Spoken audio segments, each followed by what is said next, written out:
Eyes on the Prize, Episode 1 and Episode 2 by Thomas Anderson IV. So, a little background on Emmett Till. Emmett Till is a very significant figure in the civil rights movement. He was born on July 25th, 1941, and died on August 28th, 1955. He was 14. He's from Chicago, Illinois, and basically he went to Money, Mississippi to visit some family members. And while he was down there, he allegedly whistled at a white woman who was working at a store. His body was later found gagged, shot multiple times, and beaten in the Tallahatchie River, not far from his great-uncle's house where he was staying. And the men who had been accused of doing so and later admitted to doing the murder were found acquitted. And this sent shockwaves through the community, specifically with the release of some photos, as well as a open casket funeral that happened in Chicago. Jet Magazine published these open casket photos, and it quickly went viral through the black community. And that essentially is what helped to spark the civil rights movement, the brutality and how, as a 14-year-old black man, black kid, he was such a innocent victim to a horrible crime simply because of his race. Now, the first figure that most people know when it comes to the civil rights movement is Rosa Parks. Rosa Parks was born in 1913 and she died in 2005. And she actually worked as a secretary for the local NAACP in Montgomery, Alabama. In December 1955, she refused to give up her seat to a white man on a segregated bus. She was arrested for this because it violates Jim Crow laws, which were prevalent in the South at that time, obviously. And due to her arrest, this sent shockwaves through the community, and Martin Luther King, as you can see right back here, a young Martin Luther King at that, helped to organize the Montgomery bus boycott between 1955 and 1956, which was the calling of all black people in the Montgomery area to boycott the bus system of the city. And essentially what this did was it caused economic distress.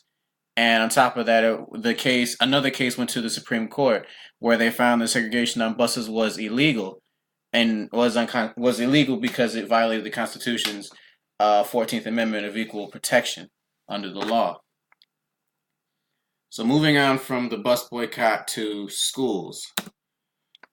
In 1957, the Little Rock Nine integrated Little Rock Central High School, but the reasoning behind it was that in 1954, Brown versus Board of Education of Topeka, Kansas, found that segregation in schools was unconstitutional. Now, this is probably one of the most famous, if not the most famous, Supreme Court ruling, along with Roe versus Wade. But this essentially allowed for integration of all schools in the United States, but it took a very long time. Little Rock became one of the first. Essentially, what happened was 9 exemplary black students were selected to integrate Little Rock Central in Arkansas.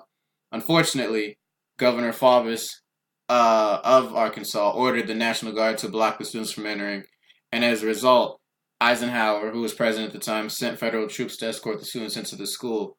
And despite this, they all were victims of racism.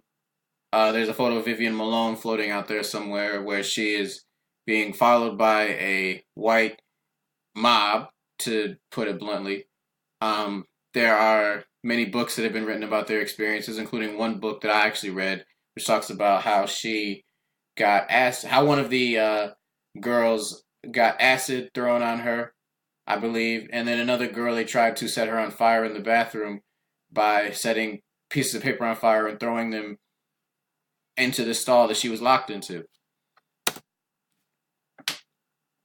Furthermore, when discussing school segregation and the later integration that followed, in 1962, the University of Mississippi, also known as Ole Miss, tried to integrate.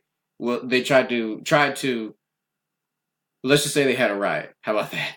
There was a riot at Ole Miss in 1962 where James Meredith was rejected despite the Brown versus the Board of Education ruling, which, as I stated earlier, showed that school segregation was a violation of the Constitution's 14th Amendment Equal Protection Clause.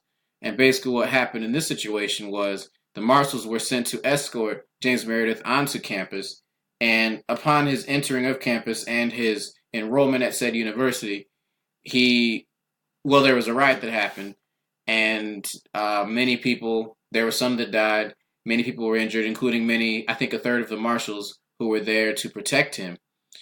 Even though all of this happened, he still became the first black student at the University of Mississippi and opened the door for so many more black students to follow at said University of Mississippi.